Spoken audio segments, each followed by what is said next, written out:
just to get right to the point, like pest control like really isn't important when it comes to commercial real estate. What is important and what we've learned over the years is tenant satisfaction, renewal of leases, and ensuring that we're running like an environmentally friendly and efficient building so that we can keep costs down and tenants happy, right? Can we all agree on that? Mm-hmm. So my goal here for today is not for you to have all these massive takeaways that you can go and start fixing holes and killing mice or whatever it is that you're spending your time doing, but more to kind of reframe how you think about interacting with the tenants and the issues as they come up throughout the year, because we all know that they're going to happen, and pest control is usually it comes up when you're not planning for it, right? So we can plan for these things, and then when it comes up, having a way to communicate and ensure that that communication is strong with the tenant, it's going to have them walking away knowing that you guys are competent, you've got the situation under control, and what they're paying for there is, it's being taken care of. So they have trust that develops over time with you guys. All right. So first off, I'll tell you a little bit about myself. So we're a second generation family owned pest control company. I took it over about 10 years ago. And over the course of the last 10 years, we've grown to be the local market leader for commercial as well as residential pest control, kind of getting rid of the Coke, Pepsi type of scenario with the other providers that are out there, and we're bringing in a newer offering for pest control. So what we've done is I've been able to develop training across the country, but particularly we've had a lot of success within the wildlife control. So squirrels, birds, animal proofing or rodent proofing of structures. I've worked with teams to develop training for the national organizations on that. So any type of issues like that, if you have questions, we'll definitely leave some room at the end for that to kind of get into some of that blocking and tackling, like scenarios you've had to handle or currently are going on at your buildings right now. So everybody in here is a building engineer or like facility maintenance, right? Nobody's a manager. Denise, you're just the queen, right? Right. So we can all agree that pest control is not the top of priority, right? And we get that because the success of pest control is literally there's nothing that's there, right? Where with other things that you're working with, there's some type of proof. There's additions or modifications or changes and alterations that you can see, but pest control, like, things are invisible. It's the magic of Abra Kadabra. But so has anybody here got a pest control call over the last 12 months? Something for pest control? What kind of call did you get? Just a mouse. Just a mouse. Okay, so customer called you or tenant called you. What did they, like, what was the conversation?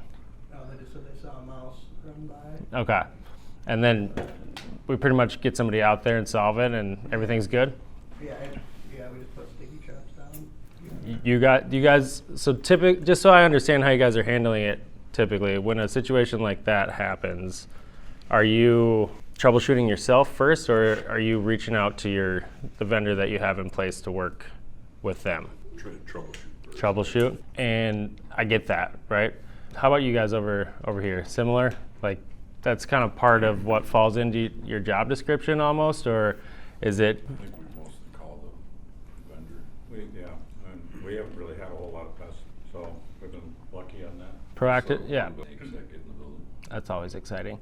So that kind of proactive approach, that's a lot of what we do, right? There's these massive systems. We've got HVAC, we've got electrical, fire, all these different systems that we can manage, and there's a lot of data transfer and things you can monitor and ensure that the system's running correctly.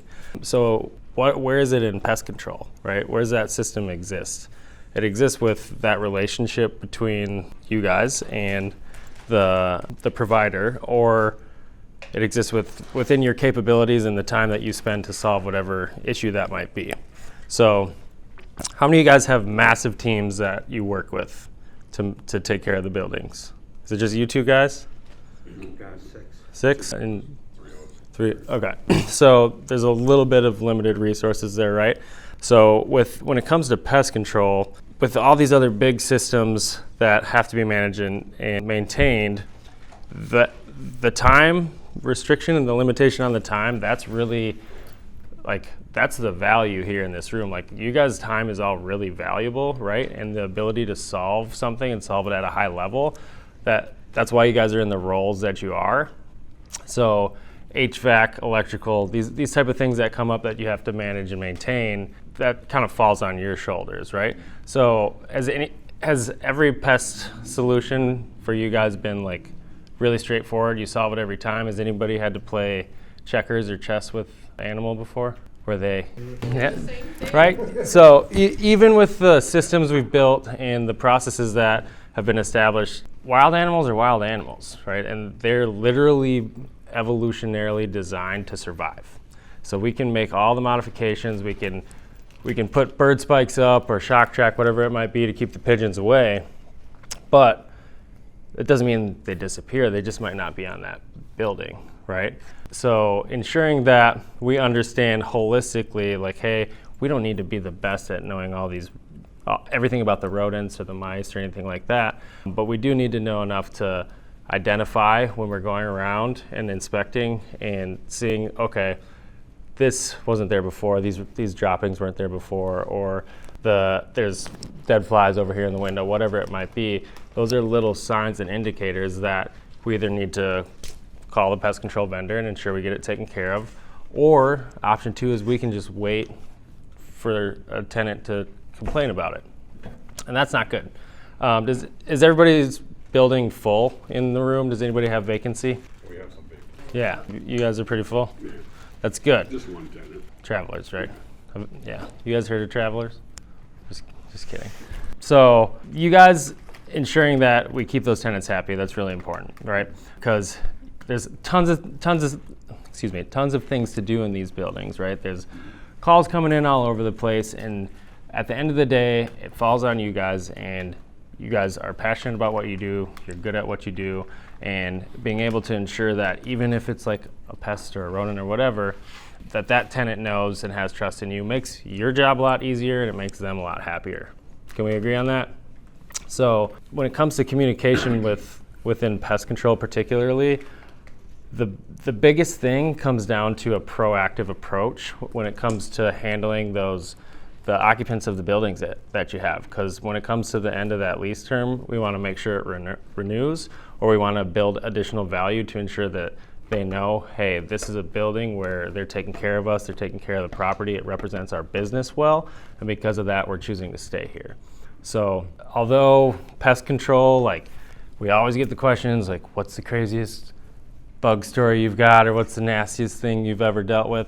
And there's a lot of it out there, but ideally, we never get to that point. We prevent all of these things from happening. So what I've learned over the last 10 years of growing the company is that the pest control really doesn't matter. What matters in business is the people and understanding what happens on the other side of that business transaction. So for you guys, I could sit here and I could tell you how many nodes an ant has on its back, and we could get really scientific and kind of nerd out on the whole bug's life side of things, or we can talk about things that you can actually take back and implement in your day-to-day so that you can get value from this, and more than just an awesome lunch and getting to watch some guy with dreadlocks talk about bugs, kind of. So anybody else got a call in the last 12 months for pest control? Our biggest pest control issue is, one, the tenants really don't say anything about it. We have pigeons. Mm-hmm. And the sidewalk out around the building is just bad. Yeah. So what's that scenario play out like? The pigeons are there. They continue to be there. You guys probably have to spend some time cleaning up the sidewalk here and there, Yeah. right? Well, this summer, they've been working on the street the whole summer, so we really haven't had to be out there, haven't been able to be out there much, which is, They had to took the sidewalk away. yeah. So, The birds go with the sidewalk, or are they still there?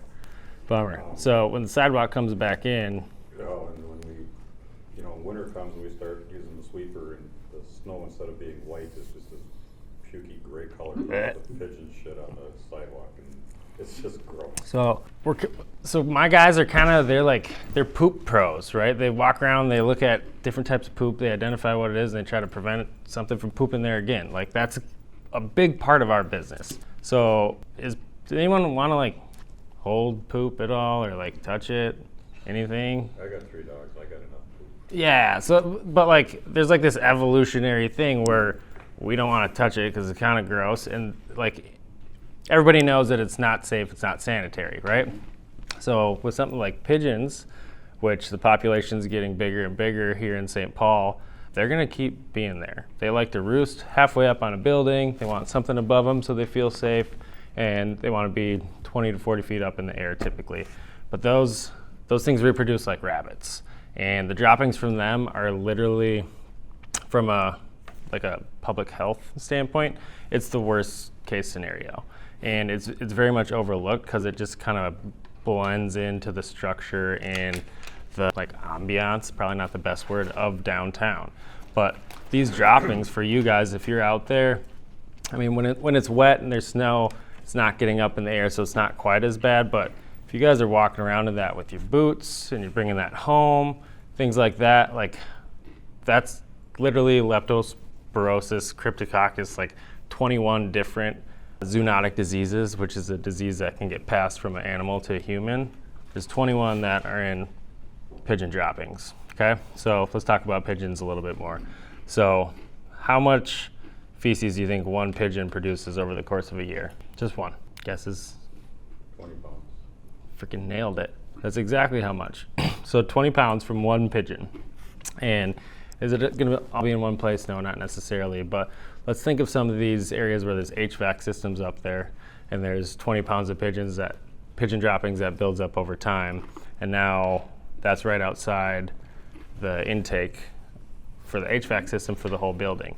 Now that's a whole different problem, but if nobody's identifying that and seeing that, hey, we should solve this or ideally prevent it, now we're just maintaining a problem rather than actually being proactive and taking care of our tenants and our buildings. So anybody else have pigeons? You guys have pigeons at your building? Nothing that much for pigeons. How about you guys?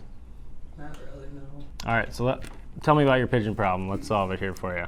I'll take a look before I leave. I want to make sure this is like a valuable use of your time. So if this is something you're spending time, Absolutely. I mean, it's there. Nobody likes them there. It's just a matter of. is it just kind of one? Is it just kind of one spot? Obviously, you put spikes up and then they just go to a different spot. We've tried that. You can chase them around the building. Yeah. We've tried the coyotes. You stick them on the sidewalk? Well, no. Oh, okay. So are they actually nesting on the rooftop space there? No, they're not. Or are they just hang out up there? They roost up there and shoot the sidewalk from up there. Okay, it's kind of a bummer for you guys. So what's the plan to get rid of that? I don't know. We're not in that discussion. They're trying to figure out something. I don't know where they're at with it. But if it's Well, I a think problem, it's just then- more spikes, but obviously budget. Yeah, Well, spikes don't always work either. that's correct. So like the raccoon climbing up the building, these things are going to adapt and they're going to change their behavior so that they can survive. Whether it's going to be on your building or another building, we can't guarantee that. But the big thing is having some type of ongoing relationship where when stuff like that comes up, you know who you can communicate with. I don't care if it's me or some other pest control company, but you want to have somebody that knows and actually understands your role on the other side so they can make you look good, because they're kind of part of your superheroes, right? Like you need people that can help you solve the problems that come up here. So ensuring that there's good communication there between your vendor and you allows you to better serve everybody in the building, because there's hundreds of people that come into the building, and it's our job to make sure it's healthy, safe, and it aligns with quality and environmentally friendly standards. That's what everybody's looking for nowadays. So you guys are lead, you guys have a lead building here, right? 428. But you guys aren't lead over there, are you? Do you guys have any lead certified buildings? Yeah. Okay. So like those type of environmental sustainability initiatives, like that says something to the occupants of the buildings. It says we're taking initiative to deliver a high quality product to you so that we can take care of you, because we understand that our business is successful because of your business. And people want to know that, especially when they're the decision maker around where are we going to put our business. Because what really matters is everything that we do, it impacts the people that come into the building, and then they take that home to their family, and that impacts them as well. So what we're doing here is really important. The public health is incredibly confusing at times when it comes to zoonotics because there's just not a lot of education there. So getting that relationship established, being proactive with what we do in the building, whether it's the maintenance that you guys are already doing or assessments for other things to align with these type of LEED certifications or other environmental initiatives, that allows us to communicate with the occupants and the rest of the community what type of building this is and what type of business is here. And those communities that we have, that's really what allows any of this to exist, right? Downtown St. Paul exists because of the community that's been built around it. These structures are here because of that, and that's why you guys have jobs, is to take care of these structures and make sure that everybody is walking away from the building safe and they have a healthy workplace. Any interruption to the day, that becomes something that decreases that business's ability to make money, or it slows it down somehow. Anybody in here use ChatGPT or AI? Anybody mess around with that at all? A little bit? No? So it can be really helpful in some of the systems that you guys have. But so I was having a little bit of a conversation with ChatGPT earlier, just kind of running some cost scenarios through, because it can run thousands of scenarios and play out like the impact scenario had on the business. And I think I told it to create 1,000 unique scenarios and identify what time loss and revenue loss could happen from that. All of these are, like, every scenario that came back was like 3 to 4 times more of a cost than any type of ongoing contract would cost. And when that extrapolates over time and problems like just kind of spiral and they're maintained rather than solved, now there's an incredible amount of time that's put into something that should be a really easy solution, and it's detracting not only from your team's ability to take care of the building and stay on schedule with the maintenance you need to perform, but it's also impacting the business that's there and making it less successful, right? So now we have this snowball of chaos, really, that it creates a distraction, that pest that kind of just pops up, and now one person's talking about it, other people are talking about it, you guys get called, then they're still talking about it, and now they're asking you, did you take care of it? And all these different things can really be solved if you just really clearly identify how you're going to communicate with them, and you tell them that from the beginning, right? So if they're not reporting things, like you said, ensuring that the people that are in your buildings that you can count on, that they know how you can help them, that builds a lot of trust with residents of the building. The tenants, because now you're coming to them trying to solve something that isn't even there yet, right? Remember what we talked about at the beginning, what is pest control? It's like that, trying to create that absence. So when it's not there, now that initiative that we take through that conversation, it shows to them, hey, they're trying to take care of us. And that makes people feel good.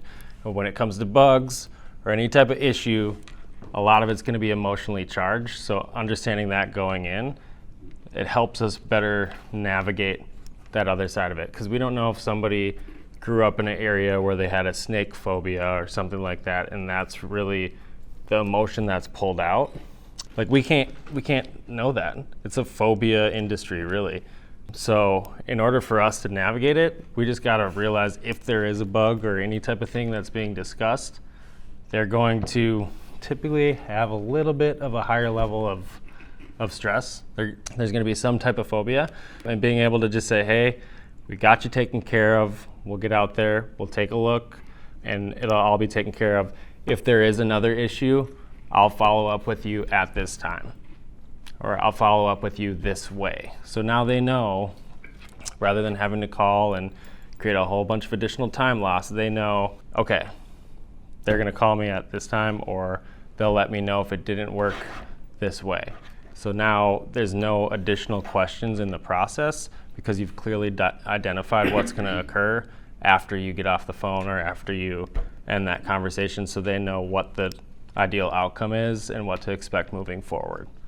Does that make sense? Because a lot of people are going to look at a building like this and they're going to say, oh, there's ants over there. Let's just do whatever we did at our cabin or our house. Let's put the little taro out, right? It's not the same thing. This is a massive building. There's lead accreditation here. Like, there's steps that have to occur, right? But to that customer, to that person you're talking to who's reporting the issue, they have a very different expectation in mind.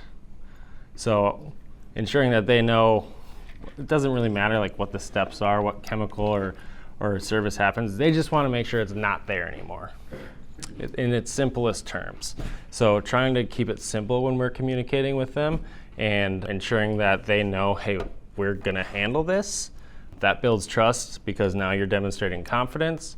And whether it's you can expect XYZ vendor to come out at this time to take care of that, or I'll come out and take care of it myself. Whatever it is, like keeping it simple and specific and making them feel like you're smiling on the other side of the phone. If you're on the phone, it really helps and it goes a long way with these situations.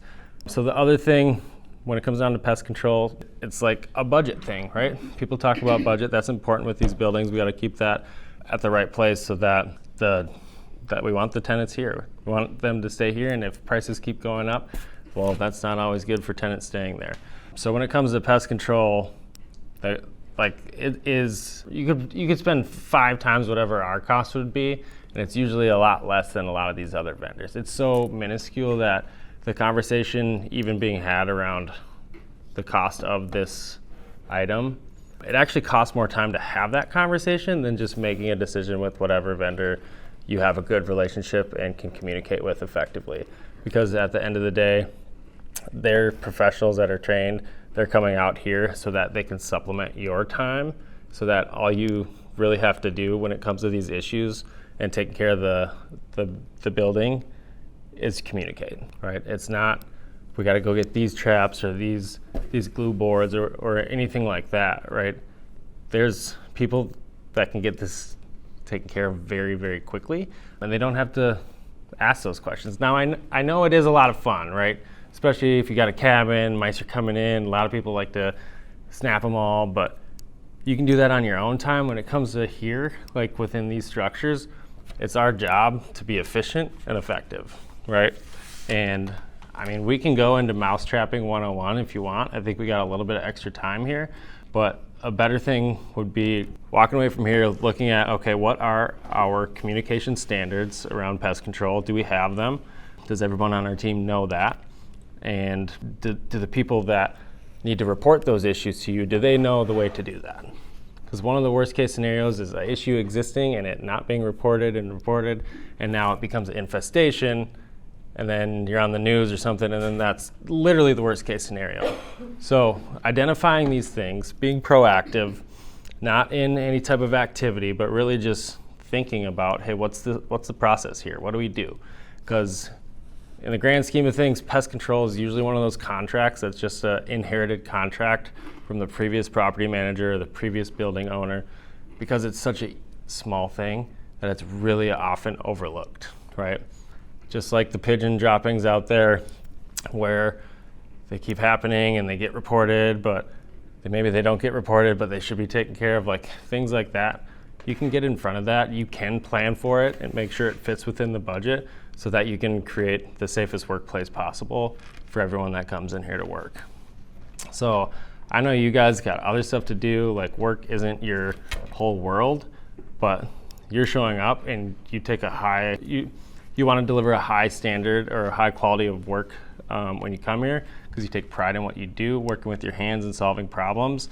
That's a lot of the reason why we end up in the trades and end up working in these type of jobs.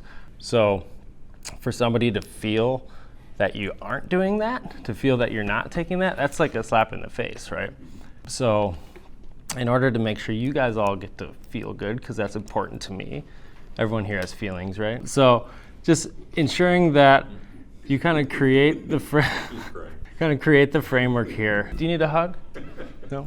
So think about that, create that framework, and right now we've got quite a bit of time. I wanted to keep it kind of high level here, but outside of the pigeons, are there any other particular problems or issues that you've ran into more than once and maybe would like to talk through kind of what does this mean? How could we prevent this? We have mice problems.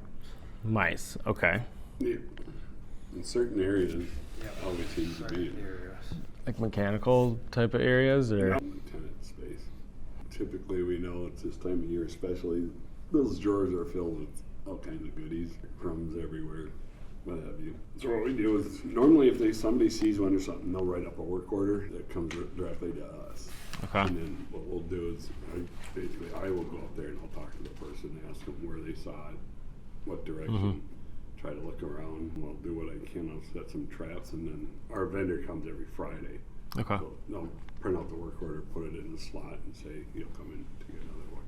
So is there some type of confirmation from the vendor back to you, like, yes, this, okay. Yeah, Are they he giving goes you back, like a yeah. head count pretty much? Like He checks in when he comes in, and he checks in before he leaves. I'm talking as far as the rodent that was reported, whatever it might be. Are they reporting, okay, now we don't have this rodent anymore? Because he's showing up, and in our minds, the solution happens, right? But the solution is really no more mice, not Correct. does our guy show up on Friday, right? Gotcha, yep. So clarifying that now can better inform us for any type of additional communication if for whatever reason there's another mouse between the time, like let's say you get called, you go tomorrow, your guy shows up on Friday.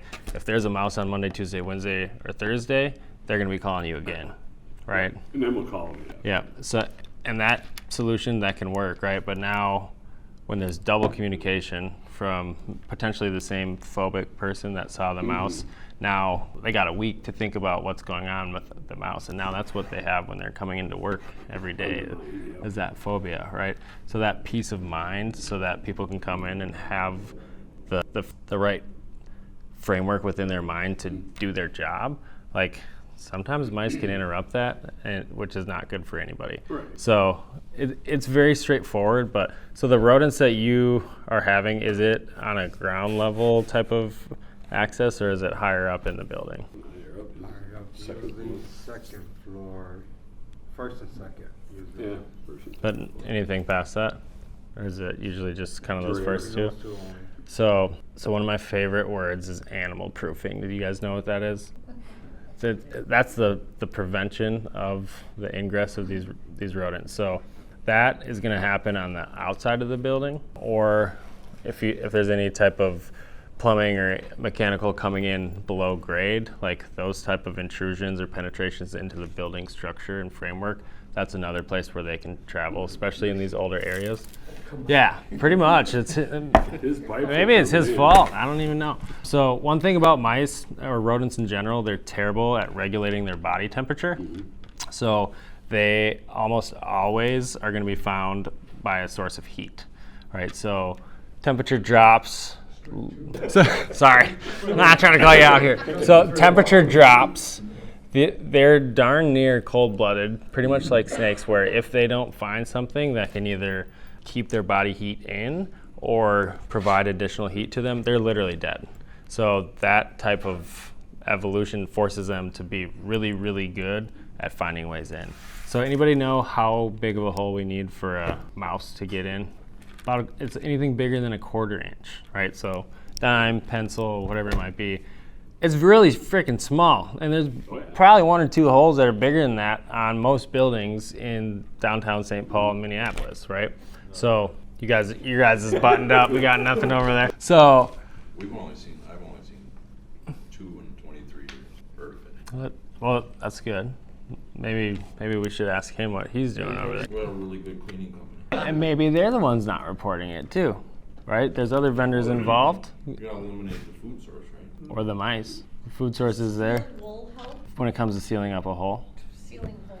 For a short-term solve, yes. The best thing is always going to be something that mimics the substrate that's around it. So if it's concrete, something that's along those lines. So it's like, for instance, on your home, if you take steel wool and you put that around the incoming line from the air conditioner, it'll seal it up, but it's usually going to rust and fall apart within a year or so. So if you are going to do that, put some silicone over it to make sure it's waterproofed. That will really extend the life of it. So does that answer your question? Yes. So the heat source thing, like if there's if there is rodent activity and the first step in your process is, hey, we're going to troubleshoot this and try to figure out where it is. Find the heat. Is it in the computer? Is it a refrigerator? Is there some type of source or vent that's there? 9 times out of 10, that's going to be where a lot of that activity is. Another thing with rodents, corners and shadowy spaces, they're like, cryptozootic, where essentially they like to hide from everything and make sure nothing ever sees them. So they're a prey species. Their knee-jerk reaction is going to be, I'm just going to hide from it. Hopefully it doesn't kill me. But when they feel safe, that's when they're running around. They're almost always going to be running along a wall. They're darn near blind. Everyone's heard the 3 blind mice. Well, they're not totally blind, so it's a little bit of a fallacy there, but they can't see, and they really communicate with the urine droplets that they leave throughout the day. They leave thousands, and a droplet over here could smell different than a droplet over there because it's communicating something to other mice or rodents in the area that this is, hey, there's food over here, or hey, this was scary as shit over here. I don't want to go over there, right? Say that again? Literally. Yeah. I see what you did there. So, is this helpful so far, guys? Yes? Okay. Are there any questions at this point? I could riff for another 2 hours here. I just want to make sure this is valuable use of your time. Any questions you guys want to get answered? Otherwise, I can keep going for a little bit longer. Yeah? Rodents, pigeons, anybody have a preference about what we talk about still? Fruit flies. Okay, tell me about, see, now I'm glad we're opening up here. We're talking about all these issues. This is really good for us. So fruit flies, all right. Tell me about that. What's going on with that? It's mostly around dumpster areas and stuff like that. Sometimes we've had it bad, but then again, we just kind of like eliminate the food source or whatever, and we like double or tripled up on the cleaning, and they just moved on. Okay. And is it ever like in an office area, or is it typically just that It's trash? around. Okay. So when you say we've had it bad, what does that mean? Swarms, yeah. Swarms. Is that like middle of the summer type of? Yeah. Okay. So with that life cycle, like obviously the warmer weather is going to help them reproduce. So from a process standpoint, are you guys still running the triple the cleaning right now, or is that backed off since we've solved that problem? No, that stayed the same. Well, I mean, that in reality, that can solve a lot of pest problems, is just cleaning, removing food, removing the refuse or waste, whatever it might be, where the flies are reproducing or the rodents are eating. If they don't have food, they can't survive, right? They're not invincible. So that is part of a quality process to prevent pests, is how do we prevent it without having to spray something or put a poison out or do anything like that? How do we try to remove instead of add? So that cleaning process is probably really good. Now, if that's being coupled in with pest control, like sometimes they can, in my experience, they'll solve problems or they'll keep removing the droppings day over day over day, and now we don't ever identify it, but the problem's there. They're just doing their job, which includes cleaning up these droppings over here. What's your communication like with vendors typically? With somebody that's ongoing like that, do you guys have some type of back and forth, or is it mostly, if there's a problem, we'll talk to you? Yeah? I don't even really come in quarterly or something. I don't know how often. I don't even know. How about you guys? For cleaning? No, for pest control. Yeah. Cleaning. What about for clean? Cleaning is every day. Do you know them? Yeah. Okay, so you have a good relationship there. Well, You ever ask them if they're picking droppings up? Ever ask them if they find any pest issues? Well, yeah, they've told me. Okay. Yeah, there's communication there. So is that the main conduit for a report for you guys, is the cleaning that you have happen? Probably. Okay. And you guys, it's, Yeah, he goes right to the FM at the end of the day when he's done, and those two are talking. cool. So if there is an issue, It's solved and it's handled and everybody is happy and walking away. So, all right, great. Well, I guess we solved all the pest control problems here then. What else do you guys want to talk about? Anybody doing some deer hunting this weekend? No? The season's over. What's that? Bike season? A couple of years ago, I hit a deer with my motorcycle. Goodness gracious. On purpose? No, but they keep referring to it as my weapon of choice. Yeah, I hit a deer this past weekend actually, going up to Wisconsin. So my bike was a Dodge 1500 though, so a little bit safer than yours, but I'm glad you made it through that. So when it comes to pest issues, I mean, key takeaways is just ensure good communication with whoever reports the issue. Make sure they know that you're taking next steps, and then as part of that process, ensure that whatever issue was reported and we got somebody out there for, that the solution isn't just guy showed up, right? Guy has to show up and then do something depending on whatever the issue is, and then communicate that back to you guys so that if there's another incident, you know what's happened and can communicate that. Yeah, that's kind of it. Align yourselves with those quality vendors and make sure that you have good relationships with the people in your building. When they see you, if they see somebody that's happy and shows some type of proactive initiative, that's going to say something about the building itself and about the company that owns and leases the building to them. So every single thing that you're doing, like, people are watching you when you're going around, and that really is like the all-around communication that people that come into these buildings see, right? Are they happy? Are they taking action? Or is the question, where are they when we need them? Because if we're hiding in corners and they're not seeing that type of action and the prevention, ideally, what happens is there's a lot of costly things that just come up, and now it's a lot more expensive to take care of a problem when it's got to that point than just have that preventative action. So I just want to say I really appreciate you guys' time. I hope there's like one thing that was valuable at least.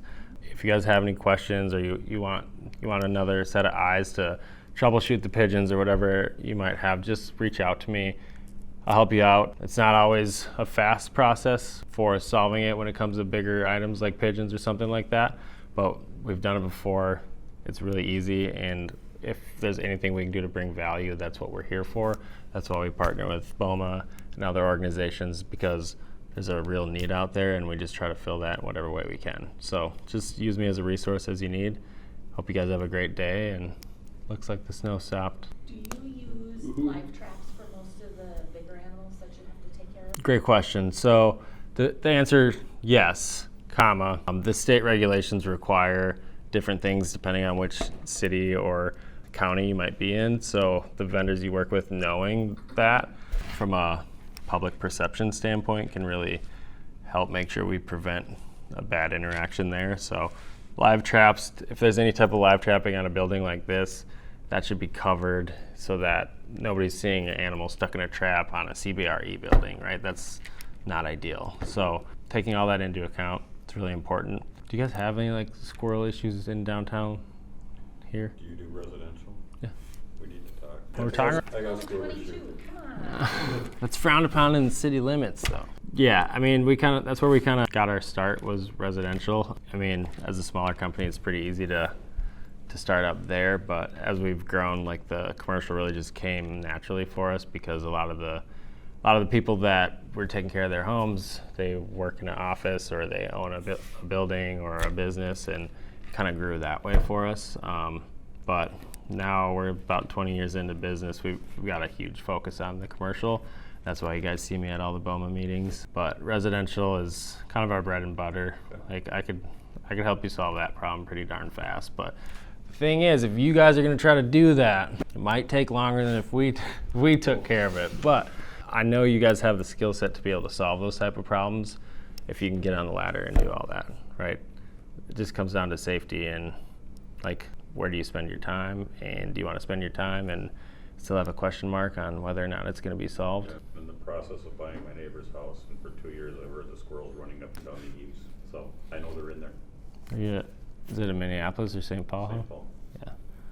So, fun fact about gray squirrels. So, who's the park system guy? Who's the guy that came up with that? Not James J. Theodore Wirth. So he developed the Minneapolis park system and trails. So that guy brought gray squirrels to Minnesota. They're not native here. He brought them from New York because red squirrels are mean and they're like chattery, and that's all we had here in Minnesota. So down to Lowry Park in Minneapolis, he brought 10 female, 10 male, and he let them go. and that was early 1900s. Now they've spread to pretty much the entire state. I can almost guarantee you, if you call me and you're in Minneapolis, the back left side of your home probably has some type of squirrel damage either now or 20 years ago, because that's where the cable or the electrical comes in, and that's just a frickin' highway for these things. So everyone can thank Theodore Wirth for that. Plus the park system is really nice, but gray squirrels and noises in the soffit or whatever, like when it's a noise, identifying whatever that noise is really important, because if you go start using whatever your solution is and it's the wrong pest, well, you're barking up the wrong tree.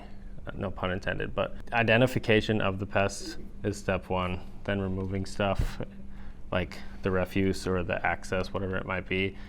That's the stuff we can do that isn't really pesticide related, or you don't need a certification for that. It's just understanding how are they getting here, what are they eating, where are they hiding, and trying to eliminate as much of that as possible. So that's kind of pest control 101, and that's really why everybody can do pest control if they want to. Sometimes you just have to learn the hard way what you have to do. Yeah, or typically what doesn't work is what you learn, right? This doesn't work, that doesn't work, that doesn't work. And then now you keep having the same thing, like with a lot of homeowners this time of year. The mice are back in this area again. Well, we can prevent that, like if you take a different approach to it. Pest control's been around for hundreds of years, and the approach has kind of been the same for quite a while. Steel wool, expanding foam, some caulking, that's usually the animal proofing methods. You guys know mice can chew on stuff? Yeah.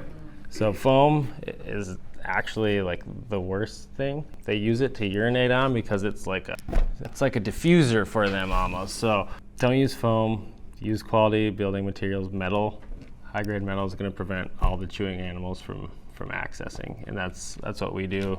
Custom metal fabrication, like for squirrels, we're going to do that. 26 gauge steel, make sure it's nice and pretty when it's all said and done too. Because I've seen some interesting repair jobs over the years from homeowners and other pest control companies where they use a little bit different process than we did, and you can tell. So I'm gonna let you guys go unless there's anything else that you have here for me. Any questions, feel free to let me know. Otherwise, I'm just really grateful for your time. Thank you. Yeah, thank you.